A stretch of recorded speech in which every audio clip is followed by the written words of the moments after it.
Hello everyone. Bharat का भूगोल geography map study के माध्यम से हम यहाँ पर इनका रिवीजन कर रहे हैं और आज का हमारा जो टॉपिक है वो भारत की नदियाँ हैं। देखा जाए तो भारत की नदियों के बारे में जब आप पढ़ते हैं तो भारत को हिमालय और प्रायद्वीपीय नदियों तंत्र के अंतर्गत डिवाइड करके स्टडी किया जाता है। लेकिन इनको पढ़ने का सबसे अच्छा तरीका क्या है यदि हम इन्हें मैप के सहारे पढ़ें, क्योंकि नदियों के बारे में काफ़ी सारे क्वेश्चन आपसे बनते हैं। लाइक इनका उद्गम कहाँ से हुआ, किन राज्यों से होकर गुजरती हैं या किन देशों के मध्य होकर गुजरती हैं, इनकी सहायक नदियाँ कौन सी हैं। कई बार ये पूछी जाती हैं इनकी बाएं तट से कौन सी मिली हुई हैं, इनके दाएं तट से कौन सी मिली हुई हैं, या किन किन यहाँ पर देखा जाए कौन से प्रमुख इंपॉर्टेंट शहर बसते हैं। तो इसको लेकर के काफ़ी अलग अलग तरीके से देखा जाए तो आपको नदियों से रिलेटेड क्वेश्चन आपको बनते हैं, लेकिन इनको याद रखना कठिन हो जाता है क्योंकि फैक्चुअल जो डेटा है उनको मेमोराइज किया कैसे जाए। इसका सबसे अच्छा तरीका होता है मैप। यदि हम चीजों को मैप के माध्यम से एक शॉर्ट ट्रिक्स के तहत लेकर चलें, और जो कि ज्योग्राफी का हम कह सकते हैं इसको मैप स्टडीज को ले, इसीलिए मैं बोलता हूं कि आप ज्योग्राफी को सबसे अच्छा बेहतर तरीका होता है पढ़ने का भी, रिवीजन का भी, कि यदि आप उसे मैप के सहारे पढ़ें। तो आप मेरे साथ यहां पर इस वीडियो को अगर आप पूरा देखेंगे, इस वीडियो सीरीज को पूरा फॉलो अप करेंगे, तो यहां पर आपको भारत और वर्ल्ड की ज्योग्राफी को हम पूरा मैप से पढ़ने वाले हैं। तो चलिए देखते हैं आज भारत की नदियों को किस तरीके से यहां पर मैप के माध्यम से पढ़ा जा सकता है। सबसे पहले यहां पर अगर हम देखें तो भारत की जो नदियों का तंत्र यहां पर आप देखते हैं, इसमें दो चीजें यहां पर देखने को मिलती हैं। एक जो हिमालयी नदियां होती हैं और दूसरा आपको यहां पे देखा जाए तो प्रायद्वीपीय नदियां हैं। ठीक है, हिमालयी नदियों को अगर हम देखें तो यहां पर आपको इसमें तीन नदी तंत्र पढ़े जाते हैं। पहला जो कि आपको सिंधु नदी तंत्र बोला जाता है, जो आपको यहां पर आप देख सकते हैं, जो ब्लू कलर का यहां पर आप देख सकते हैं। ठीक है, दूसरा यहां पर आपको ब्रह्मपुत्र नदी तंत्र है, जो कि आपको यहां से आपको ये जो ग्रीन कलर का एरिया आपको दिखाई देता है, और तीसरा यहां पे गंगा नदी तंत्र है, जो कि आपको ये मैदानी इलाके में आपको बहता हुआ दिखाई देता है। तो यहां पर ये तीनों ही नदी तंत्र को लेकर के, ठीक है, इनको हम स्टडी करेंगे। दूसरा यहां पर देखा जाए तो भारत की नदियों को हम मध्य भारत या प्रायद्वीपीय नदियां आपको बोला जाता है, और प्रायद्वीपीय नदियों में देखा जाए तो ये पूरा एरिया आता है जिसमें मध्य भारत से लेकर के आपको दक्षिण भारत तक की नदियां इसके अंतर्गत पढ़ने को होती हैं। लेकिन इन्हीं सारी चीजों को आप बुक में यहां पर पढ़ते हैं, और इसी को यदि हम इसी सारी जानकारी से, इनसे रिलेटेड सारे तथ्यों को यदि हम मैप के सहारे पढ़ते चलें, समझते चलें, तो ये चीजें ज्यादा आसान हो जाती हैं। कैसे, चलिए फॉलो अप करते हैं। सबसे पहले आज हम यहां पर इस पार्ट में हम हिमालयी नदियों के बारे में डिस्कस करते हैं, और हिमालयी नदियों में देखा जाए तो आपको सबसे पहले हम सिंधु नदी तंत्र और ब्रह्मपुत्र नदी तंत्र के बारे में देखेंगे, कौन कौन से यहां पर इंपॉर्टेंट फैक्ट हैं। एक मैप जो कि यहां पर सिंधु नदी तंत्र को डिवाइड करता है, समझाने के लिए हम यहां पर इसे देखेंगे। सिंधु नदी तंत्र के बारे में जब आप पढ़ते हैं तो कई सारे घटनाक्रम हैं। ठीक है, कहां से निकलती है, किस ओर बहती है, कहां तक आपको इसका मुहाना क्या है, उद्गम स्थल क्या है, कौन सी इसकी सहायक नदियां हैं। देखा जाए तो भारत पाकिस्तान में एक विवाद भी यहां पर देखा जाए सिंधु नदी को लेकर है, एक समझौता भी हुआ है सिंधु नदी जल समझौते को लेकर के, कई सारे यहां पर घटनाक्रम हैं। इन सारी चीजों को हम यहां पर मैप में समझते हैं। सबसे पहले देखा जाए तो आपसे जो पहला ही क्वेश्चन है, पहला क्वेश्चन क्या है कि अगर पूछा जाए कि आपका सिंधु नदी का जो उद्गम स्थल है वो कहां है, तो ये आप देखिए, ये पड़ता है यहां पर आपको देखें चाइना में। तो सिंधु नदी यहां पर देखें चाइना में पड़ता है, और चाइना में जो ये स्थित है ये क्षेत्र आपको पड़ता है तिब्बत, और तिब्बत में भी जो ये स्थान यहां पर आपको पड़ता है उसे बोला जाता है मानसरोवर। तो मानसरोवर यहां पर क्या है, एक झील है। तो यहां पर चाइना से सिंधु नदी तंत्र निकलती है, चाइना के तिब्बत यानी मानसरोवर झील से निकलने वाली यहां पर उसका उद्गम स्थान निकला है। तो जो पहला क्वेश्चन है वो आप यहां पर मैप में दे सकते हैं, चाइना से आपको निकलता है। और ये देखा जाए ये आपको इंडस नदी का आपको ये तंत्र है, ये सिंधु नदी है जो कि यहां पर बहती है। लेकिन इसे सिंधु नदी तंत्र क्यों बोला जाता है, क्योंकि ये सिंगल नदी नहीं है। इसमें देखा जाए तो आपको कई अलग अलग नदियां यहां पर आके इससे मिल जाती हैं, जो कि इसकी सहायक नदियां बोली जाती हैं, और इसके कारण यहां पर इसे सिंधु नदी तंत्र बोला जाता है। इसमें टोटल देखा जाए तो सिंधु नदी को मिलाकर के कितनी नदियां हो जाती हैं, 6 नदियां हैं, जो मिलकर के आपको सिंधु नदी तंत्र का निर्माण करती हैं। और ये 6 नदियां कौन सी हैं वो भी अगर हम देखें तो एक है सबसे पहले इंडस यानी कि सिंधु है, दूसरा यहां पर देखिए झेलम है, तीसरा यहां पर चेनाब है, चौथा यहां पर रवि है, पांचवा यहां पर आपको देखा जाए तो चेनाब और रवि का यहां पर डेवलपमेंट 4 हो गया, पांचवा यहां पर देखा जाए तो ब्यास है, और छठा जो आपको यहां पर आ जाती है, और जो आपको यहां पर बलती हुई दिखाई देती है, वो है सतलज नदी। तो यहां पे टोटल कितनी नदियां हैं? 6 नदियां हैं। अब इन 6 नदियों के बारे में ही जो सिंधु नदी तंत्र आपका बनता है, अब इनके बारे में देखिए। सबसे पहले निकलने का स्थान हमने देख लिया, उद्गम आपको चाइना में है, लेकिन जाकर गिरती कहां है? ठीक है, तो यहां पर आप सबसे लास्ट में आप जाकर देखेंगे, जहां पे आपको गिरती है अरब सागर में जाकर के। तो यहां पर उद्गम आपको कहां से होता है? चाइना के मानसरोवर तिब्बत के क्षेत्र से, और इसका जो फाइनली यहां पर आपको मिलती है मुहाना, आपको अंतिम जो क्षेत्र होता है वो आपको अरब सागर है। सहायक नदियों के बारे में बात कर लिया हमने, जो इसकी 5 है यहां पर, झेलम, चिनाब, रावी, ब्यास, सतलज के लेकर। इसके अलावा यह भी होता है कि यहां पर देखा जाए जो सिंधु नदी है, कई बार पूछी जाती है कि नदियां कितने देशों से होकर गुजरती हैं। तो यहां पर देखिए 3 देश हैं, पहला चाइना है, दूसरा इंडिया है, और तीसरा पाकिस्तान है। तो 3 देशों से होकर यहां पर आपको गुजरने वाली ये नदी है। अब इसके बाद अगर देखा जाए तो इसमें आपको कुछ क्वेश्चन आपसे बन सकते हैं कि कौन कौन किसके किसकी सहायक नदियां हैं, कौन कहां किससे मिलती हैं। तो यहां पर आप देख सकते हैं झेलम है एक नदी, जो कि यहां पर भारतीय, यहां पर आपको इसका उद्गम क्षेत्र है, आपको यहां पर आप देख सकते हैं। इसके बाद दूसरी जो चेनाब है, ये दोनों आपस में यहां पर मिल जाती हैं। तीसरा यहां पर देखिए जो रवि नदी है, वो यहां पर तीनों का फिर संगम होता है।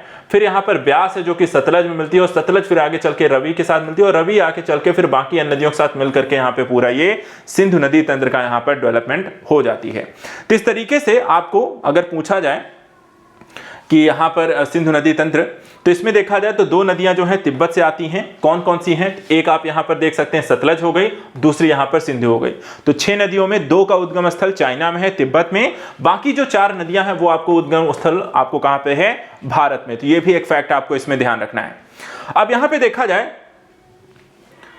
सिंधु नदी के, हो सकता है अगर पूछ लिया जाए कि आपको दाएं तट पर कौन सा शहर यहां पर स्थित है, तो यहां पर आपको ध्यान रखना है लेह है। कौन सा शहर है? लेह आपका यहां पर स्थित है।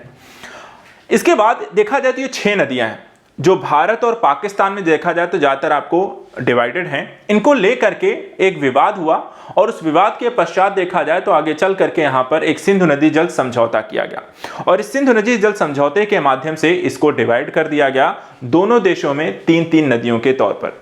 तो किसको कौन सी यहां पे नदी मिली, तो इसको लेकर के यहां पर फैक्ट आपसे अगर पूछा जाए तो ध्यान रखना है। क्या ध्यान रखना है? देखिए सिंधु, झेलम, चिनाब, जो यहां पर 1, 2 और ये 3 नदियां हैं, ये तीनों नदियां आपको मिली है पाकिस्तान को। किसको मिली है? पाकिस्तान को। और उसके बाद रवि, ब्यास और सतलुज, ये यहां पर 3 नदियां मिली हैं आपको भारत को। तो इस तरीके से यहां पर 3 नदियां पाकिस्तान को, 3 नदियां यहां पर आपको भारत को मिली हैं। 3 जो यहां पर देख सकते हैं पश्चिमी नदियां हैं, भारत को यहां पर 3 पूर्वी नदियां मिली हुई हैं। इस तरीके से ये जो समझौता हुआ था, अगर आपसे पूछा जाए भारत पाकिस्तान के बीच सिंधु नदी जल समझौता जो हुआ था वो 1960 में यहां पर हुआ था। और उस समय देखा जाए तो भारत के जो प्रधानमंत्री थे वो आपको जवाहरलाल नेहरू, और पाकिस्तान के राष्ट्रपति जो थे अयूब खान के मध्य यहां पर इस समझौते के माध्यम से इन पानी को लिया गया।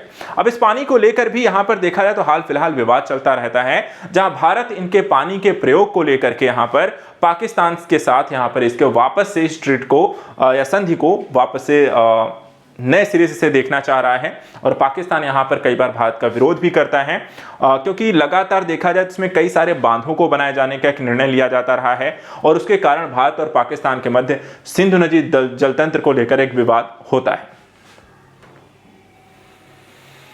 इसके अलावा हम चिनाब को लेकर एक यहां पर आपको थोड़ा सा जानकारी और भी है, उसको अब इनकी सहायक नदियों के बारे में भी थोड़ा थोड़ा आपको मैं जानकारी दी। सिंधु नदी के बारे में तो मेन आपने पढ़ लिया। इसके बाद देखिए जो चिनाब नदी है, चिनाब नदी का जो उद्गम स्थल है वो कहां पे है? आपका बड़ा लाचा दर्रा। ठीक है, कहां पे है? तो बड़ा लाचा दर्रा, और जो पड़ता कहां पे है? आपका हिमाचल प्रदेश। हिमाचल प्रदेश में यहां पर इनका दर्रा पड़ता है, हिमाचल बड़ा लाचा दर्रा, जहां से आपको चिनाब नदी निकलती है। चिनाब नदी देखा जाए तो आपको ये उद्गम स्थल और इसका उद्गम क्षेत्र दोनों याद रखना है।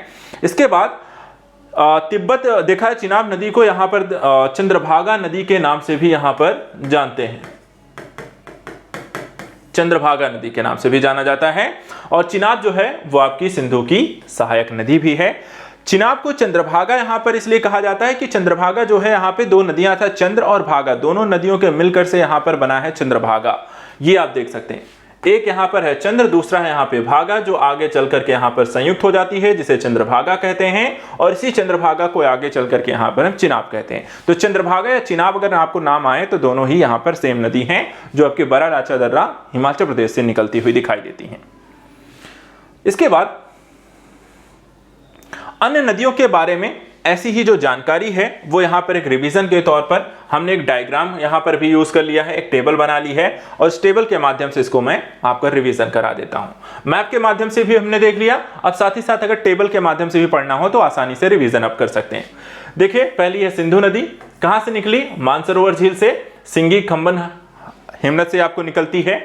प्रमुख सहायक नदियों की बात करें तो यहाँ पर इसे पंचनद भी बोला जाता है, जो 5 नदियों का यहाँ पे आपको क्षेत्र है, झेलम, चिनाब, रावी, ब्यास, सतलुज। इसके बाद इसमें अलावा श्योक, गिलगित, जास्कर, हुंजा, नुब्रा, सिगार और काबुल जैसे यहाँ पर अन्य क्षेत्र भी इसमें मिल जाते हैं। अरब सागर में देखा जाए तो आपका इनका मुहाना है, अंतिम जो छोर है। अन्य जो विशेषताएं हैं कि बुंजी के पास गहरे जॉर्ज का निर्माण करती हैं, लेह जो होता है इसके दाएं तट पर आपको सिंधु नदी के स्थित है। तो गहरे गार्ज का निर्माण करने वाली नदियों के बारे में अगर क्वेश्चन पूछा जाए तो वो भी यहां पर देखा जाए तो आपको सिंधु नदी। दूसरी यहां पर देखिए तो झेलम नदी है। झेलम के बारे में ध्यान रखिएगा, इसका जो क्षेत्र है जहां से निकलती है, ठीक है, आपका जो उद्गम स्थल है वो है आपका बैरीनाग, और बैरीनाग आपको कहां पड़ता है? जम्मू कश्मीर के दक्षिण पूर्व में यहां पर स्थित, निकट यहां पर शेषनाग झील के पास। देखिए, जो नाग वाली जो झीलें आपसे होंगी, ये नाग जहां बैरीनाग, शेषनाग इत्यादि जो नदियां झीलें हैं, ये सारी की सारी आपको जम्मू कश्मीर में है। बस इतना आपको एक ट्रिक आपको ध्यान रखनी है। तो बैरीनाग से निकलती है झेलम नदी। ये किशन गंगा, जो कि यहाँ पे पाकिस्तान में नीलम नदी के नाम से भी जानी जाती है, उसमें जाकर ये मिल जाती है आगे चल के। इसके बाद ये किशन गंगा जो है झेलम की एक प्रमुख सहायक नदी है। आगे चल के देख, झेलम जो है किस नदी मिल जाती है? चेनाब नदी मिल जाती है। और विशेषताओं के तौर पर यहां पे आपको ध्यान रखना है कि झेलम जो नदी है ये आपको वोलर झील से होकर बहती हुई कश्मीर घाटी में इसका यहां पर बहाव जो है वो काफी विसर्पी हो जाता है। वहीं कुछ दूर तक यह भारत पाकिस्तान की सीमा के साथ भी आपको बहती हुई दिखाई देती है, और श्रीनगर इसके तट पर बसा हुआ एक प्रमुख शहर है। तो श्रीनगर किस नदी किनारे बसा हुआ है? आपको देखा जाए तो झेलम नदी के किनारे। तीसरी इसमें जो नदी है वो है आपकी चेनाब नदी। चेनाब नदी के बारे में देखें तो ये जैसे अभी हमने देखा कि चंद्र और भागा नामक 2 नदियों से मिलकर के यहाँ पर बनी है, और ये जो दोनों नदियां हैं चंद्र और भागा, ये केलोंग के निकट यहाँ पे तांडी में आपको मिल जाती हैं। और चंद्र और भागा का जो उद्गम स्रोत है ये कहां से है? हिमाचल प्रदेश में, जो कि एक हिमाच्छादित आपको चोटियों से ये निकलती हुई नदियां हैं। चेनाब के बारे में, इसकी प्रमुख सहायक नदियों के बारे में अगर आपसे पूछा जाए तो चेनाब की प्रमुख सहायक नदियां हैं झेलम, रावी, तवी। कौन कौन सी? झेलम, रावी, तवी जो है इसकी प्रमुख सहायक नदियां हैं। इसके बाद इसका मुहाना अर्थात किस नदी में जाके मिल जाती है? तो चेनाब जाके आपको सतलज नदी में मिल जाती है। और सिंधु की सबसे बड़ी सहायक नदी आपसे अगर क्वेश्चन पूछा जाए तो वो भी कौन सी है? आपको देखा जाए चेनाब है। तो चेनाब सिंधु की सबसे बड़ी यहां पर आपको सहायक नदी है। इसके अलावा रावी के बारे में यहां पर देखा जाए तो हिमाचल प्रदेश की कुल्लू पहाड़ियों में रोहतांग दर्रे के पश्चिम से यह निकलती है। कहां से? रोहतांग दर्रे के कुल्लू पहाड़ियों से यहां पर रावी नदी आपको निकलती है। और इसका जो मुहाना अर्थात किस नदी में जाकर मिल जाती है? तो चेनाब में जाकर मिल जाती है, और हिमाचल प्रदेश की चंबा घाटी से होकर यहां पर देखा जाए तो बहती है। तो एक इंपॉर्टेंट जो फैक्ट है कि चंबा घाटी से बहने वाली कौन सी नदी है? तो आपको नाम ध्यान रखना है, रावी नदी। एक और इंपॉर्टेंट फैक्ट यहां पर ब्यास नदी के बारे में। ब्यास नदी देखें तो ये रोहतांग दर्रे के निकट ब्यास कुंड से आपको निकलती है। तो ब्यास नदी है, ब्यास कुंड से निकलती है, और ब्यास कुंड पड़ता कहां है? तो आपको हिमाचल प्रदेश से। दर्रा ध्यान रखना है, तो रोहतांग दर्रे के पास से यहां पर ये आपका ब्यास कुंड है। सतलुज नदी में जाकर के देखा जाए तो आपको ब्यास नदी भी आपको यहां पर मिल जाती है। इसके बाद हरिके बैराज, जहां ब्यास एवं सतलुज नदियों का संगम है, यहीं से इंदिरा गांधी नहर निकाली गई है, और इसका अपवाह केवल भारत में इंदिरा गांधी नहर का। तो देखा जाए तो यहां पर आपको ब्यास जो नदी है इसका अपवाह तंत्र आपको भारत में है। आपको इंदिरा गांधी जो नहर है वो कहां से निकाली गई है? तो आपको ध्यान रखना है एक और इंपॉर्टेंट फैक्ट, ब्यास और सतलुज नदियों के संगम से निकाली गई है आपको इंदिरा गांधी नहर। लास्ट जो नदी है सतलज। सतलज जो है मानसरोवर झील के निकट राक्षस ताल, यहां पर राक्षस ताल के से निकलती है आपको, और इसमें से तिब्बत यानी जो राक्षस ताल यहां पर आपको पड़ता है वो कहां पड़ता है? तिब्बत में पड़ता है। इसका प्रमुख सहायक नदी आपको देखा जाए, सतलुज की प्रमुख सहायक नदी कौन सी है? सतलज है। चेनाब नदी में देखा जाए तो ये आपको सतलज नदी आपस में यहां पर मिल जाती हैं, और लुधियाना एवं फिरोजपुर इसके किनारे बसे यहां पर प्रमुख शहर हैं।